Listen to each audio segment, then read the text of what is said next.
Yeah, I'm gonna cut it, but I've got 2 cameras. There's also footage from the video game. Are these both of these running right now? Yeah.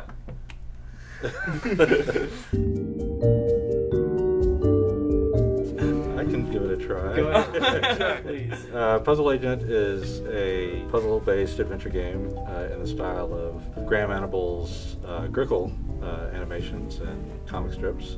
So the story of the first game is about Nelson Tethers, who is the FBI's sole member of their puzzle research division. He gets sent off to this town called Scoggins, Minnesota, to investigate the disappearance of this factory foreman. But the second game sends Nelson back to Scoggins, sort of on a personal mission. He then becomes embroiled in a giant missing persons case. So we can't not talk about the gnomes. Wait. That's a double negative. So we have to talk about it. Okay. Yes. We must We're morally obligated. The thing about the gnomes and the hidden people is that they're this force in the world that feels like the main antagonist, but you kind of start to realize that they're deeper and more complex than that, and this sort of like very natural, lived-in force in the world that you kind of stumble upon in really unexpected times. From a production side, we handled the puzzles a little differently this time. We want to take them to the next level and have them just sort of flow nicely, to have sort of common threads of mechanic.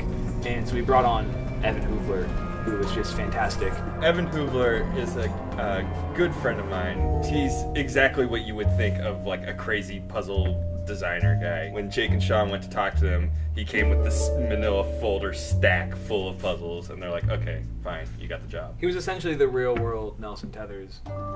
When writing for Puzzle Agent, you kind of know that it's going to be supported by world-class art and animation. It's the best example of what Telltale does well, which is just taking weird stuff that other studios wouldn't touch. It's missing people, it's supernatural, it's space.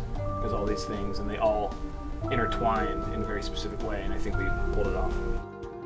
Visit telltalegames.com/puzzleagent. If you buy the game, you'll get a video game, and that video game is Puzzle Agent 2. Okay, I think we're done. No, what?